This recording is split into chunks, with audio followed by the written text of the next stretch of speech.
So this video is a part 2 to the Janet Jackson documentary, the final conclusion to the documentary. In the second part, we go into her failed marriages with James DeBarge, Renee, her failed relationship with Jermaine Dupri, her third marriage, her eventually becoming a mother.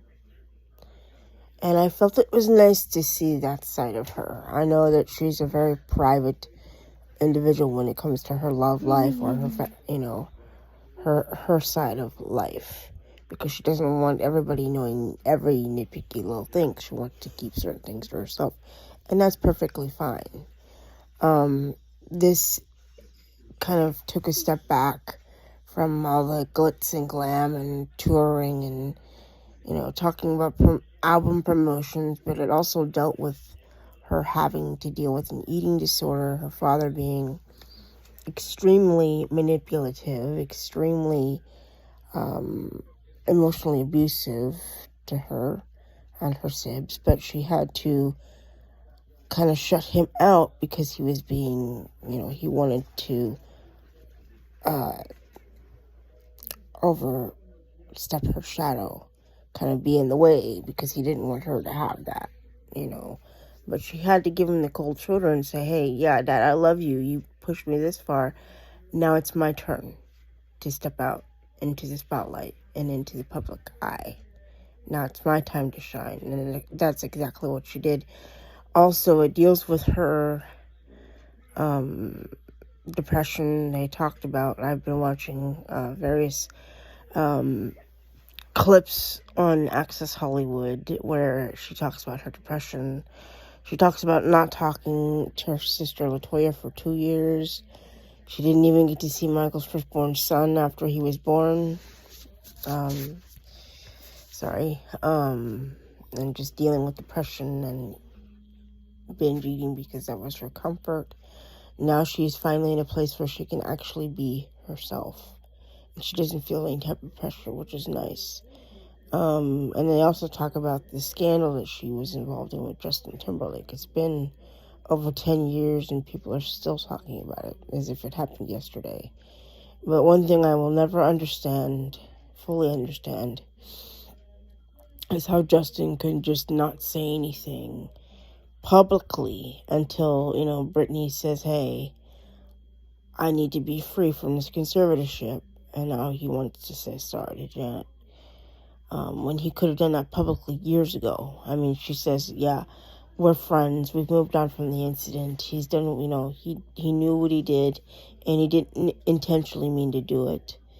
But that put her in a predicament where she was not shown on VH1, BET, MTV for a long time. It put her in a predicament where she had to figure out, how am I going to do what I need to do, make my music, do tours? How am I going to do this when I have a certain specific person within the industry trying to blackball me? Okay.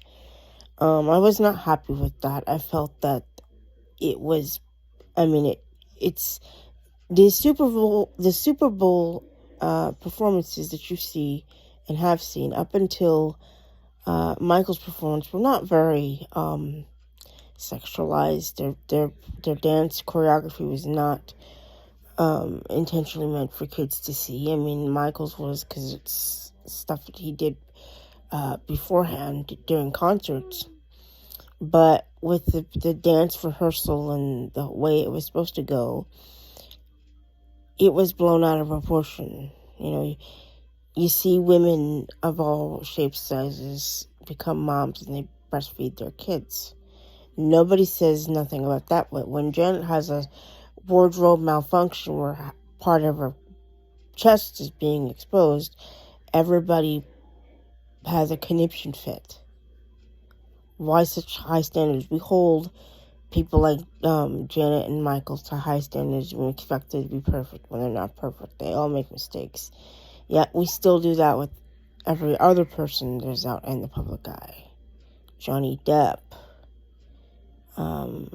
countless other celebrities besides those that were just mentioned. It's absolutely ridiculous how we pull these celebrities to high standards and we expect them to live a godlike life, but they're human. Some of them were sheltered as kids and weren't able to experience things the way we normal people do. Normal people can go out and go grocery shopping and not have other people bother them on a daily basis. Normal people can go out on dates and get married and not have people bother them. But when a celebrity does it, it's world news. It's all over TV. It's all over YouTube, Facebook, Twitter, Instagram, TikTok. It's all over the place. It's absolutely disgusting. And I don't understand high standards. I don't know how she's dealt with it for so long, but I give her props because it's not something that's easy to deal with. You have the last name Jackson, therefore you're put on this high standard public pedestal, and it's extremely hard to try to step out on your own and not just be known as Michael's little sister or the youngest baby of the Jackson family, and then have the whole world love you, and then have you do something such as a provocative Super Bowl performance and have the whole world automatically turn their back on you because you did something that wasn't supposed to happen like that, and it was blown out of proportion. Now, 10 years later, she wants people to understand that, yes, that it did happen, but she doesn't want to be ridiculed for the rest of her life, which is completely understandable. She's doing what she's got to do for herself, and then raising her son and, living her life, which is she should. She should be able to go and live her life and raise her son and do what she needs to do. I mean, the eye-opener for me was hearing the fact that she's drawn to people that use. And she wants to help those people, but in trying to help them, she got automatically, emotionally, mentally, physically drained from trying to help them and be their support. Therefore, she felt like she was left out in the cold. And that was extremely eye-opening for me to hear. This is not something that was probably easy for her to want to discuss. I mean, she probably didn't want to talk about it, but she's saying, hey, this is me, this is who I am. I'm not just the little baby sister of the Jackson family. My siblings are famous. We do have the last name Jackson. Yes, we are famous, but I want to be my own person. I don't want people saying, oh, you're Michael's kid sister. Oh, you're the baby of the family. Yes, she knows she is, and she will forever be the baby of the family, but she's made her own thumbprint in the music industry now. And like I said in part 1 that I did, nobody's going to be able to top Michael or Janet. They can try, but they will never succeed. The kind of fame and success that these two had during my childhood will never be seen again, ever. Back then, VH1, MTV, MTV2 did nothing but play music videos, covered celebrity news 24/7. Now it's all reality TV. Former teen moms coming back and updating everyone on their life with their kids. Now it's Jersey Shore and all those crappy shows. Back then, when I was a kid, it meant music. It played everything from Janet to Michael to The Cure to Culture Club to Motley Crue, Meatloaf, George Michael, all these artists that you see or have seen in your childhood. Their music meant something, but now it's not about music anymore. It's about reality TV and how much money these people can bring in because their status is dying. They don't want to be known for music anymore. It's not about music anymore. It's about reality TV. It's not reality. Part of it is, but it does not make sense to me. does not make sense to me at all. It's pathetic. With this, we get to see Janet being her true, authentic self and explaining how she felt during her childhood, enduring her rise to fame and having to constantly be pitted up against her older brother in public, in the media, and then trying to help him out and be there for him and do a song for him, but then see that he kind of had his yes people around and she didn't necessarily like that. I mean, there was talk of, she explained this in the last part of their documentary, that the brothers were supposed to go back on tour again.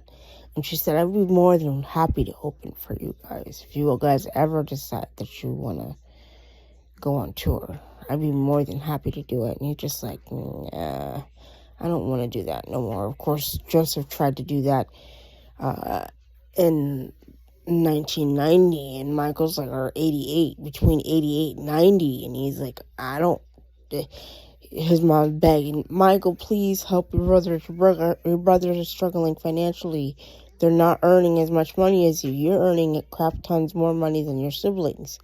Help them. And he's like, Mom, I love you. Don't get me wrong. You are my mother. You are my pride and joy. I would do anything to help you if you ask me.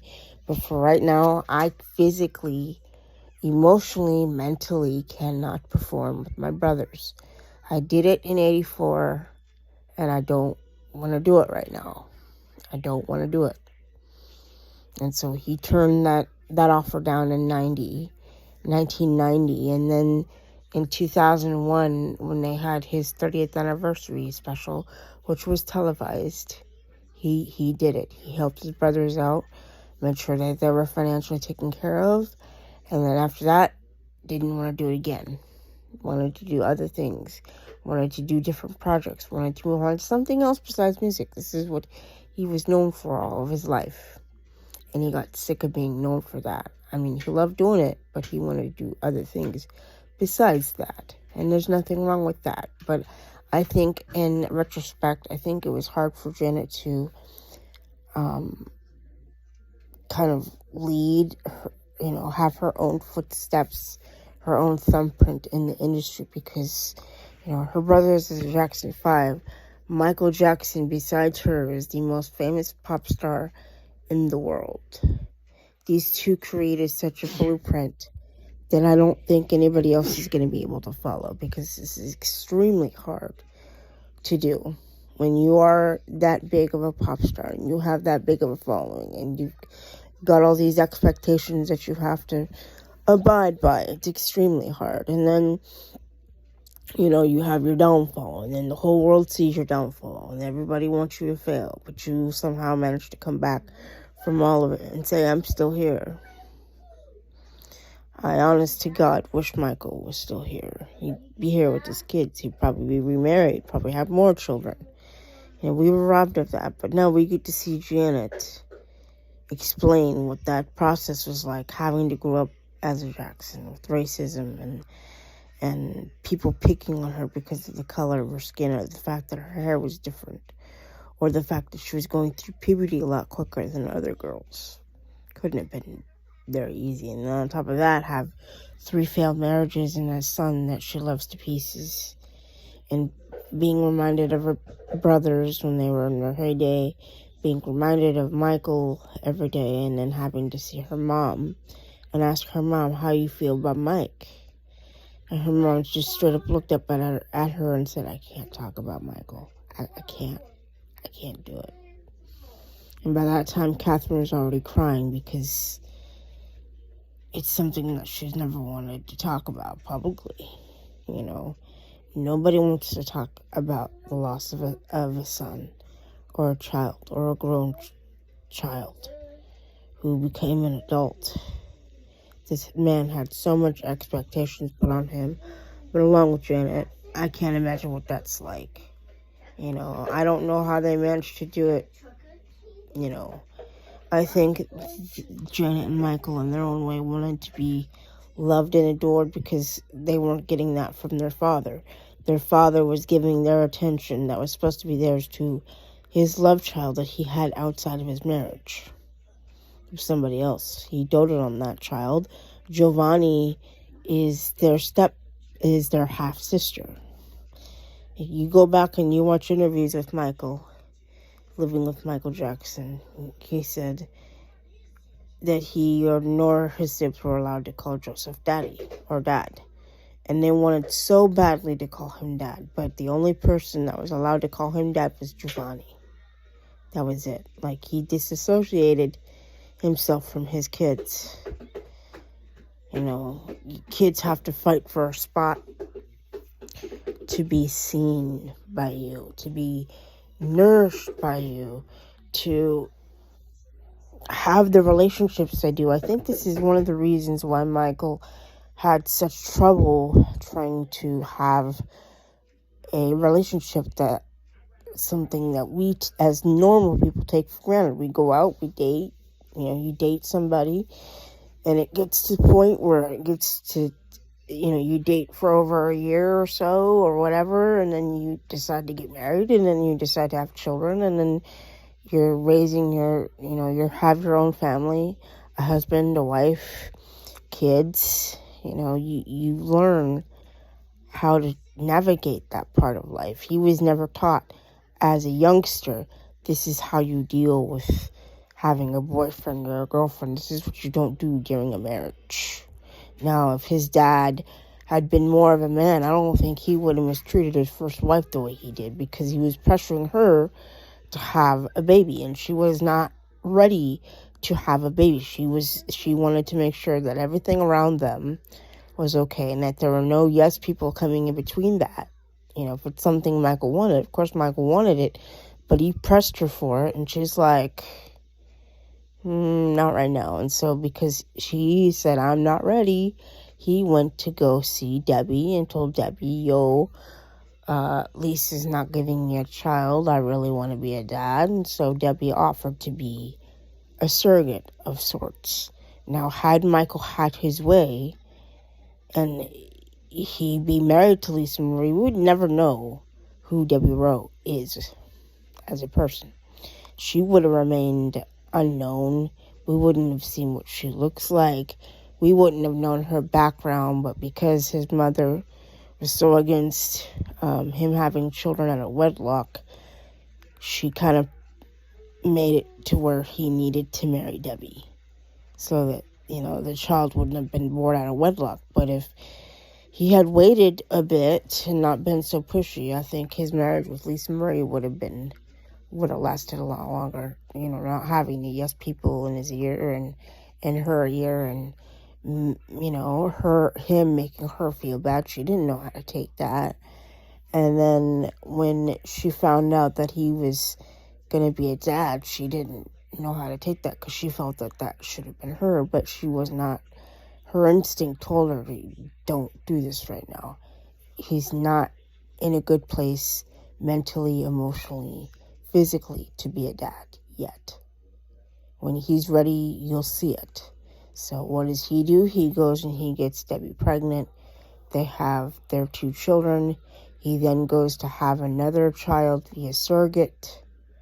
He has 3 children. That is it. Like I said, if Joseph had been a better husband, a better father to all of his kids, not just Janet and Michael, I don't think, I think the relationship between all of him and his kids would have been better. You wouldn't be hearing all these replays, living with Michael Jackson, if Michael saying how much he feared his father, or, how much he resented his father because his father punished him as a kid. Even when he was 13, 14 years old, and he told his dad, you ever put your hands on me like that again, and I'm not going to step out on that stage. You can kiss this goodbye. He's like, what did you say? He's like, if you ever touch me like that again, I'm not performing on this stage. I'm not doing it. You can forget about the group. You can forget about me being a part of the group. I'm out. And that kind of scared Joseph a little bit. And then he took it one step further and decided to go to New York to do The Wiz. And try and do acting, because he did music, but he wanted to do other revenues besides music, and there's nothing wrong with that. But that's basically how everything went. And I know Michael's children are gonna have different views when it comes to the fans. Okay, that was their grandpa. They loved their grandpa. They never saw him act in any way, shape, or form like that towards them, so they don't have any resentment. But this is a lot of trauma that was unpacked and kind of dumped on all of us, being fans of both Janet and Michael, that I don't think we were prepared for. And as I said in that other video that I did, these two set the bar so high. I don't see anybody else breaking that bar, male or female. I don't care what their race is. I don't care what the color is. I don't care what their race is. I don't care what gender of music they do. This will never be seen again in this lifetime. What these two achieved throughout their careers, cannot be matched, ever. That kind of success does not come that easy at all. So, but that's my 2 cents, and I'm gonna leave it there. Okay? All right.